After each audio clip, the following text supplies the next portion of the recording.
welcome Scott Ian to the podcast. Oh, thank you. So where about you in the States at the moment? New York. Oh, New York. Yeah, Yeah. very cool. So congratulations, first of all, about the new album, Get Off. Oh, thank you. Right Yeah, on. yeah, I must say it's a fantastic album. It's not just saying this because you're here, but it's probably one of the best albums I've heard for a long time. As far as great riffs, vocal harmonies, great melodies, just awesome musicianship, and just great songwriting as well. Wow, awesome. Yeah, Well, it's all been said. that's it. Yeah, thank you. Goodbye. Yeah. Yeah, but so who's the main songwriters for this one, for the album?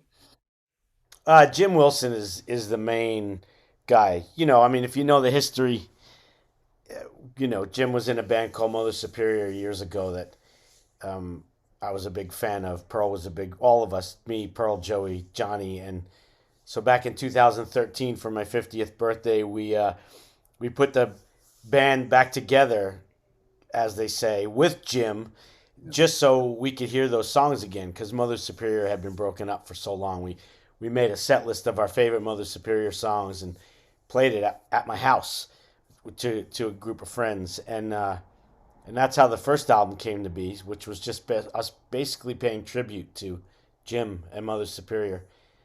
And then over the years, I mean, we knew we were always going to make another record as this band, as Motor Sister, and write new songs together as Motor Sister, and that slowly but surely happened over between like 15 and 19 when we wrote all the songs that became Get Off. And yeah, and of course, it's mostly Jim, doing most of the heavy lifting because it is his thing. yeah, I have I have co-writes on four, maybe four songs, I think, and Pearl wrote some of the lyrics on the record. But still, it's Jim. Jim is, you know, Mother Superior, Motor Sister. It's yeah, Jim, and we were all there to just serve Jim's Jim's needs, yeah, which is fine with us because we're just so happy we get to play the songs that he's writing. yeah. So is he doing all the leads as well? Lead I've solos? got a few on there. Mine are kind of obvious. Anytime you hear a whammy bar, you know it's me. Um, yeah, but I'm playing some harmony stuff. But other than that, it's all Jim too. Yeah, yeah. I was going to ask you about that. So that I heard there's a few harmony parts in there. So that Yeah, yeah, yeah, that's both of us. okay. Oh, very cool. And actually, I'm quite proud of myself because it's not something I normally ever do. But in the song "Sooner or Later," I actually like wrote all the harmony parts that come up and stuff. Like I think not well, there's the one that Jim did, but then all the other little bits and at the end and the tag and like all those harmony parts, it was just me doing my best Scott Gorham impersonation. So yeah, I'm quite proud of those. Yeah, it's actually I wrote that down on here for sooner or later. The part I like about that is that breakdown going into those harmony leads. Yeah, it's really well written. So congratulations. Cool. Oh, right on. Yeah, so it worked. So going through some of the tracks, the first single, "Can't Get High Enough." I mean, what a way to open the album. Yeah, the riffs and just the. It's funny. It reminds. 'Cause I'm a huge Van Halen fan. It reminds me a little bit of Atomic Punk. I don't know if you've heard that before. Yeah, yeah, yeah. Sure. People say that. Yeah. Yeah, what I think is the best thing. There's many great things about Jim's songwriting and his ideas, but I've had a lot of time to think about this, especially we never get to do Motor Sister. It's like we made a record 7 years ago. We all hang out as friends all the time. I see Jim and Joey and obviously Pearl and Johnny. We're always with each other. We're always out to dinner in some combination. We're at each other's houses. The hard part is getting the combination of all five of us in a room to be able to make music because someone's always away doing something. Yeah, So we never get to do it. And now we've got this record coming out, and I've gotten to talk about Motor Sister more in the last week and a half than I have in 7 years. So right, um, it's almost like I get to analyze it and I get to think about it and what this album is and all that. And I've come to the conclusion that we sound like a 70s band without just being a ripoff of a 70s band. There's plenty of bands around right now that are like, oh, well, they just sound like a shitty Led Zeppelin cover band, or they sound like a crappy AC/DC cover band, or, but you can't say that about Motor Sister.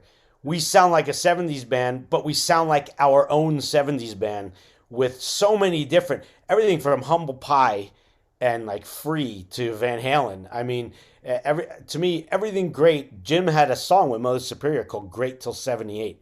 And that's very much how I think he writes his riffs, and he won't write anything that wouldn't have been a good riff pre '78. So, like, I feel like that's what it is. We are this killer band that would have been amazing even until 1978, and then we probably would have started writing shitty songs because we would have taken too many drugs, and we would have sucked after that. But yeah, that's what Motor Sister is. We're a Yeah, great '70s band that doesn't sound like any specific '70s band. I think you're exactly right. Yeah, I mean, I was trying to pinpoint it myself, thinking, oh, who's it sound like when you can't? Because I think you've nailed it right on the head by Yeah, saying what you said. Jim's always been so great at writing things that you're like, wow, that sounds like, and then I'm like, well, I'm not sure exactly what. I can't quite put my finger on it, Hmm. but it sounds like something that's already there because he's so tapped into that frequency, like of like what if you're into rock music, then it's just in your DNA, and it just has that familiarity in a good way. Yeah, yeah, exactly. But I love those the key changes in that song as well towards the end, where it really describing the song. Can't get high enough. Right? Yeah, exactly. Yeah. When we were rehearsing that, we kept going up another half step too, just to fuck with Pearl and Jim. We're like, "Can you go? Can you keep?" They're like, "No, D is high enough." Yeah. Yeah, it's pretty high. So yeah, that's really cool. And the other one I was going to ask you about, probably one of my favorites, is The Lion's Den. Is that one of yours? Your riffs? I think I have that. It's actually the main riff is definitely Jim's riff. Uh, I might have. I can't. I'd have to look and see if I have a co-write on that one, but maybe the verse part and yeah, I think maybe I don't remember. Anyway, yeah, but that's definitely on his heavier side. Mm, You know, if you go back to his Mother Superior days, they had the song "Devil Wind," which has this, just super heavy down tune drop D riff, which we covered on that the first record. Um, so yeah, I mean Jim's a metalhead too. He loves metal, even though he's definitely more of the rock guy. But there are those little Sabbathy kind of moments that yeah. will make their way in every once in a while. Yeah. What was the one song where I wrote that down? Yeah, Felt Million like, Miles. oh, sorry, A Million Miles. Yeah. Yeah. The bridge part of that is very Black Sabbath. Oh, is that the one? Bow now now now Yeah. now now now. Yeah, Yeah, that's it. that's me. Oh, okay. That There we go. that's my part. And then there's the big dive bombs and that big whammy solo and yeah, yeah, yeah. That was all. That was one of my parts. Yeah. One of my caveman parts. I think anything with that type of riff, like I had an interview with Zach Wild the other week, and he's got, I don't know, have you heard his new album, The Black Label Yes. Society? Yeah, yeah, yeah. There's a few riffs in there, and he said the same thing. He goes, as soon as you use those little dun dun dun dun, the chromatic type things into each other, yeah, just think of Black Sabbath. So Yeah, it's I just, mean, yeah, it is that. It is yeah, that. Tony, on those first five Sabbath records, he, you know, almost every combination of that style thing, he already did it. So anytime anyone else does it, it's it's just you're paying homage, and it's just watered down a little bit. yeah, yeah, that's right. Yeah, but that's another great song too. That yeah, A Million Miles. Cool. Now the other great one I love is Time's Up, which is your tribute to Kiss. It's Yeah, I remember when Jim he came in with that one and he was kind of smiling and almost like a sheepish grin because I don't know if he thought we would take it seriously, like maybe it was too on the nose or it was just a joke. We wouldn't actually put this on the record, and then we started jamming it, and once it was in the band's hands, it kind of amped up the whole thing. His initial demo of it with just his guitar and vocal, it just that it didn't have the energy. And then when we actually started playing it, and just fucking with the arrangement a little bit, it definitely amped it up to like where no, this kicks ass. It's for me. I tell people it's. I actually played it for people. Before I told them anything about what it was, and I said, check out. We found these tracks. It was from a lost demos from the Rock and Roll Over sessions. People were like, what? Really? Like, no. That's really cool. Yeah, but that's it's great. It's a catchy song too. It is. Yeah, but yeah, you can really hear that like that Kiss influence. Yeah, throughout I guess the riffs and maybe the harmonies of the way that it's written. I guess. Oh yeah. I mean, it sounds like it could have been from literally off of Dress to Kill. Like it's like room service or something. Yeah. And how about the song "Bruise It or Lose It"? Um, Uh-huh. so that's all about the music business, isn't it? That song. Well, good question. I know Pearl came up with that title, and Okay. the title actually, I know where it came from. It was after I can't remember. It was one of the shows we had played because, like, again, we barely ever get to do shows, Yeah. but every year we always know everyone's going to be home in those couple of weeks before Christmas. So every year we throw a Motor Sister Christmas party at this place, Molly Malone's, this pub and venue in Hollywood, and so it's always a good chance for us just to get together, jam, and all our friends come out and everybody drinks a bunch of Guinness and and it's a party.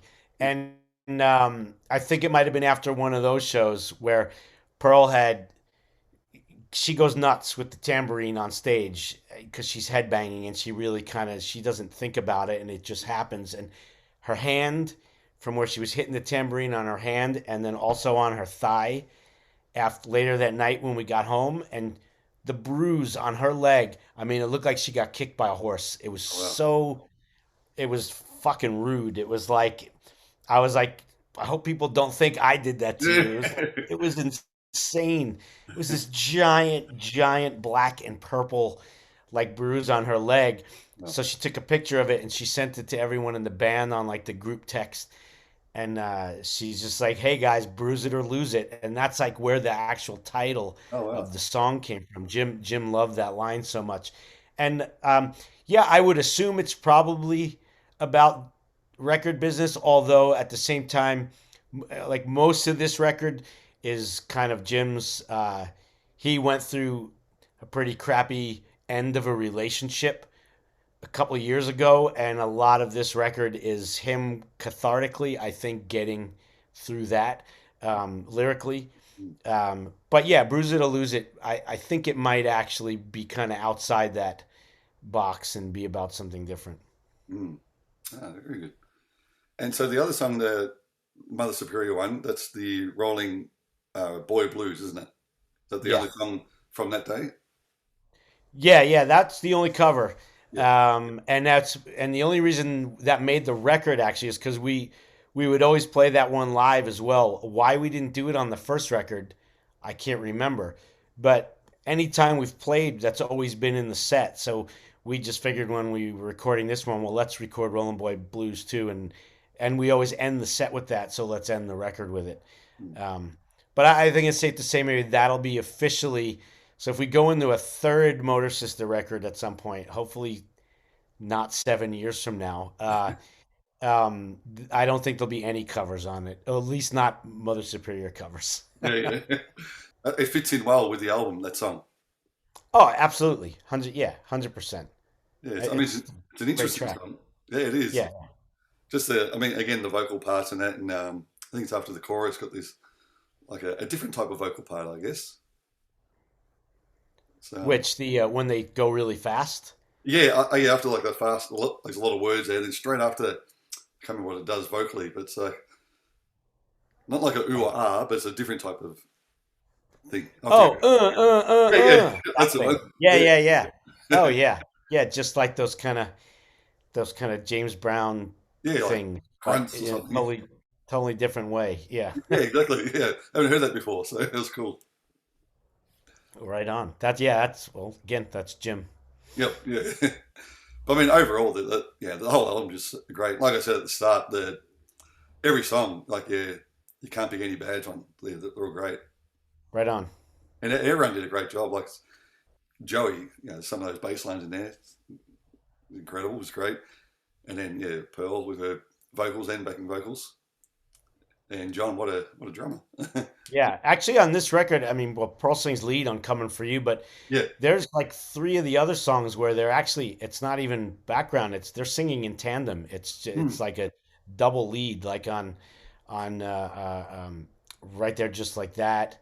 And "Bulletproof," I think, is Oh another yeah, one where they're singing tandem, and I think there's at least one more, which I can't think of right now.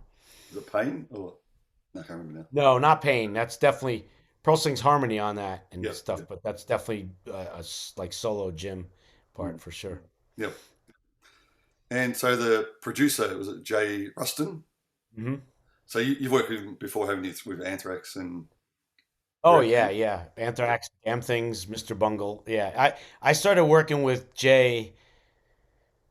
We Anthrax had him mix our part of the Big Four DVD way back in 2010 or 11. That was the first time we ever worked with him, and since then he's done everything we've done since, both studio records and anything else we've done. And I also brought him in, got him involved with Damn Things. He mixed the Mr. Bungle record I'm on. Um, he both Motor Sister albums. I personally, and not just me, because we're all friends with Jay as well. So we just knew he would nail it. He understands the band. He understands the sound, and he knows how to get what we hear in the room when we're playing live. He knows how to make sure that that's what the record's gonna feel like. Most importantly. Yeah, oh, he's done a great job. It's like I said, because I listened to the album, once in the car and then again with the headphones on, and yeah, it's just a perfect mix. You Cool. can't fault it. Yes. So yeah, I just wanted to ask you about that, Mr. Bungle as well. How you mentioned it. I saw your cover of Van Halen. Is it Loss of Control? Yeah. And that was really good. That was cool on YouTube. Yeah. They were gonna Mike. After Ed died, Mm. um, we just wanted to figure out a way to pay a tribute, and it just it turned out that we were doing that live stream. It wasn't that long, I don't think, after it had passed. Maybe I can't remember. Time gets weird for me through the pandemic, like the 2 years of lockdown. It feels like 10 years ago, or it feels like yesterday. I can't decide. But anyway, we wanted to pay tribute, and Mike said how ages ago, when Mr. Bungle was a more of a actually doing stuff back in the '90s, they thought about covering Loss of Control, and he said, but they just could never get it together, which is like kind of shocking to me because Yeah.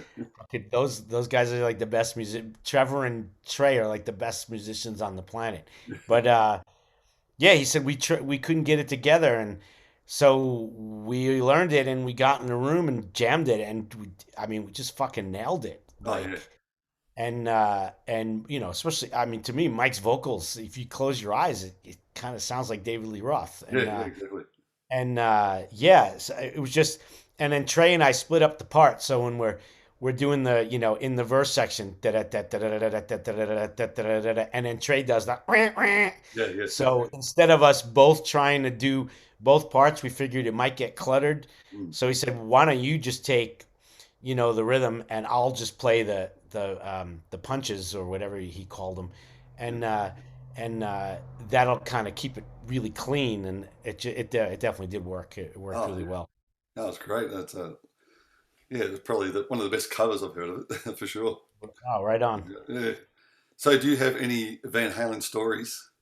Like, I mean, sure you guys would have played with Anthrax over the years. We never played. No, no. Oh, I really? wish. God, well, we never played together. Ah, I wish, we could. I mean, look, well, with Dave, they were only a band till '84. yeah, yeah, Our Anthrax first album came out in '84, so there's really no way that was ever going to happen. yeah.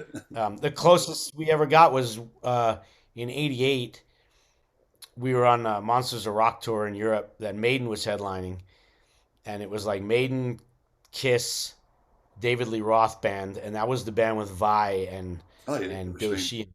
So Mm, it was like Roth. Sorry, it was Maiden, Kiss, Roth, Anthrax, and then a whole couple more bands underneath us. yeah. Halloween, some other bands. Oh yeah, But we got to spend like a month or so going around Europe on these festivals, and got to like hang out and talk to Roth every day. So that was yeah, cool. But yeah, yeah. um, yeah, I feel like I have a very obvious Van Halen. Oh, here's a quick one. So a few years back, Pearl's solo band with Jim, I believe, was rehearsing at this place called Mates in North Hollywood, and we could hear in the next room every time a Pearl song would end. In the next room through the wall, we could hear someone just ripping Van Halen leads Yeah. and Van Halen riffs, just guitar. And but it's L.A., so it could be any number of people. Yeah. Someone could just just figure some guy in a Van Halen cover band practicing, Yeah, that's right. And literally, this is going on for an hour. Every time a song ends, when a Pearl song ends, you hear, the fucking solo from Ain't Talking About Love, whatever. You hear it coming through the wall. It's like, man, this guy's really going for it, and he's pretty good too. And then about an hour after that, we take a break, and the door to the room is open, and Eddie Van Halen walks by, Oh wow. and we were like, "Oh my god, it's him!" Yeah. Like, so, and I had met him before, so I kind of went out and I said, Ed, and he's like, "Oh, hey, Scott, what's up?" He's like, "Come here, come in. I'm working on my new pedal board. Dave Friedman just finished it for me, and I'm figuring it all out before the tour. This was like before the reunion with Roth and that album and all that. And so he brings me in and he starts showing me all the stuff, and he's playing things. He's like, "I don't know what this one does. This one sounds great though. Check it out." And I told him, I said, "We just thought there was some dude in here covering Van Halen stuff, and it's fucking you, right?" And then he came over and said hi to everyone. We took pictures together, and it was Oh just wow. such a killer moment. Incredible. Oh, that's unreal. Amazing. So jealous. Yeah, it's one of those things. Like, if I didn't have the photo, I'd be like, I dreamed it. You know what I Yeah, yeah. mean? Like, it's just like so unreal when things like that happen with your heroes. Oh yeah. It's still, I instantly turn into a sweaty 13-year-old like around people like that. Yeah, yeah, that's right. Yeah, I met him in '96. It's just at a signing here in Australia. Sorry, '98. And yeah, same thing. I was like, Mr. Van Halen, really, really nervous. Yeah, oh God, it's crazy. Yeah. It's crazy. Even like the fact that he's one of those guys I've met. I've gotten to meet a lot of my heroes over the years, and he was one of those guys that from the first time we ever met, and it was a long time ago. Anytime it's not like I'm seeing the dude on a regular basis, but every few years, somewhere, somehow, it's seemingly we'd be in a room together, Mm. and he always knew my name, which kind of blows my mind. He would, "Hey Scott, how are you?" And I couldn't even the next 4 minutes I couldn't even tell you what happened because in my brain I'm just like, he knows my name. Like, how is that even possible? Yeah. Like I saw them every tour with Roth in New York.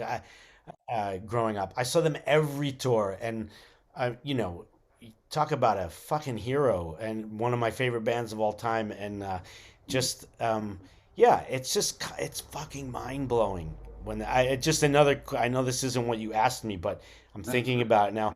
The first time I met Jimmy Page, standing at this Metallica was playing at Wembley Stadium, and on the side of the stage, and sorry, it was in a box that I was in with some other people, and Page was there, and someone brought me over to meet him, and he said, "Hi, Scott, how are you?" And Wow. it just doesn't even, you know. That's And incredible. then I figured, oh well, someone told him I was coming over to meet him, and they told him who I was, so he had my name. I figured that made sense. But then, a couple of years later, I meet him again at Metallica's Rock and Roll Hall of Fame party, like that they threw after they got inducted, and he was there. and I walked over to him. It wasn't like someone brought me over this time. I just saw him and I walked over, and he looked at me, smiled, and he gave me a hug. He's like, "Scott, nice to see you." You know, and I was like, "Oh my, I can't even understand how it's like Yeah. it's mind blowing." I mean, you still are. Are pretty famous, so makes sense. Yeah, I know, but it's just like I don't know. How do you explain it? These are guys that I've been worshiping my whole life since Yeah, I I know was what a you mean. child. You know, Yeah, it just to me they're not even human. I understand that they are, yeah, and they're just regular dudes, really. But how could you not put people like that up on a pedestal? It's just they're like literally like giants walking among us. yeah, exactly.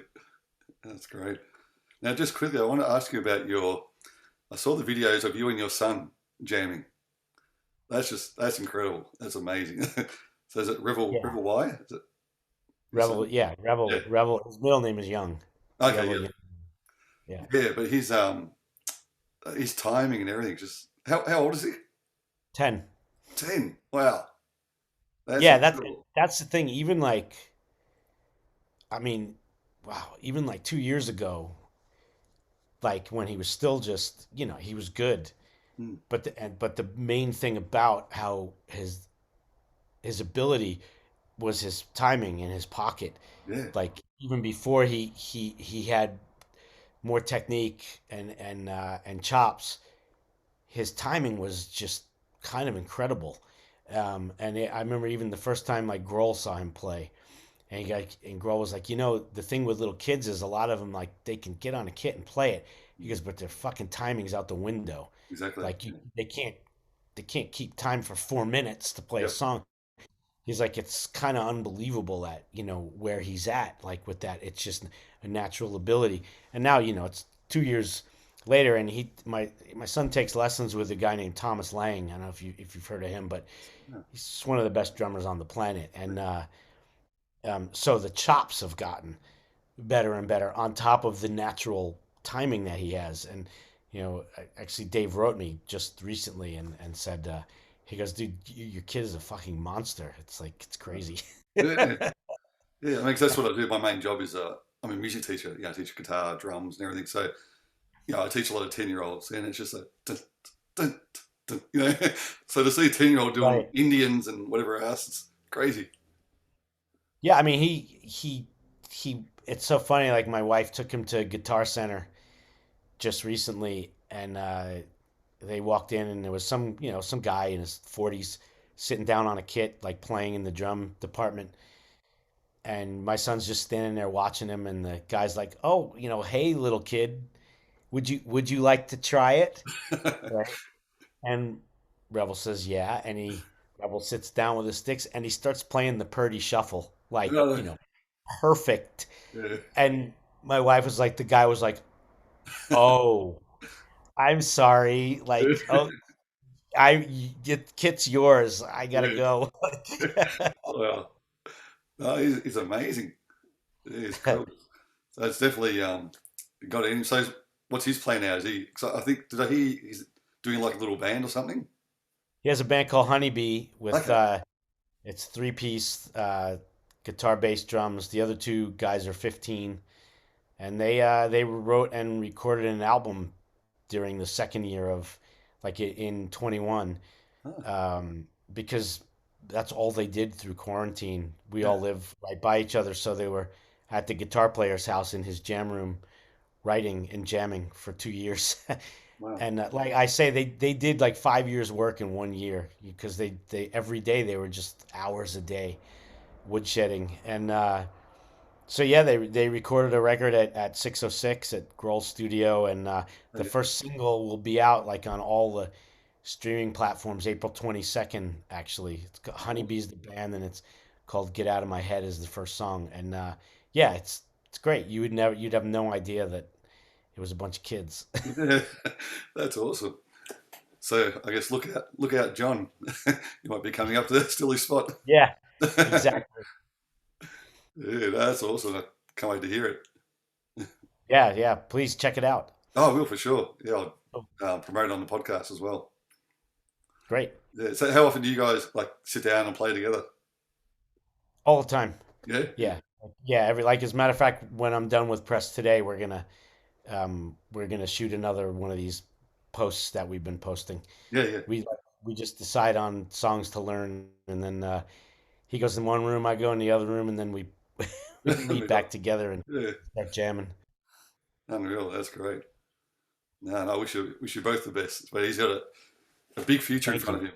For, like I said, You should see him on guitar too. It's I'm crazy. serious. Like yeah. It's nuts. I Wow. started seriously playing guitar maybe when I was 12, and I was just a complete beginner. Yeah, But that's when I really started taking it seriously. And when I say taking it seriously, I mean would put on an AC/DC record and try and learn it from top to bottom. That's yep. kind of how I learned how to play guitar. But yeah, he's 10 and I mean, just like learning Cemetery Gates from Pantera yesterday, just listening to it and playing it, like all the like not acoustic, but all the mellow parts and just Yeah. figuring it all out. I'm like, what? Wow. How do you do this? Yeah. It sounds like it's going to be another Wolfgang Van Halen. Yeah, I hope so. Yeah. Yeah. Incredible. Yeah, I suppose I better let you go. Sorry to take up most of your Oh time. yeah, no worries, man. But congratulations again with the album. Yeah, I can't wait for everyone to hear it. I've got it on repeat now in the car, so Awesome, over and over. And cool. hopefully Where are you? Where are you in Australia? in Melbourne. Okay, cool. Yeah, I'm. It would be our dream to get down there and go play some shows. I feel like the rock music we're playing would work very well in the country that gave us AC/DC. So I would Yeah, love to come down there and play some of those hotels that AC/DC used to play. yeah, definitely. And they got the AC/DC lane in the city. So Oh, of course, yeah, I've been there many oh times. yeah. No, that'd be great. I'd love to. Hopefully, if you come down here, I'd love to catch up with you. Yeah, for sure. All right. Well, thanks, Scott, and all the best with everything. And hopefully, yeah, we'll chat again real soon. Right on, man. Cheers. Hey, see you later. Bye bye.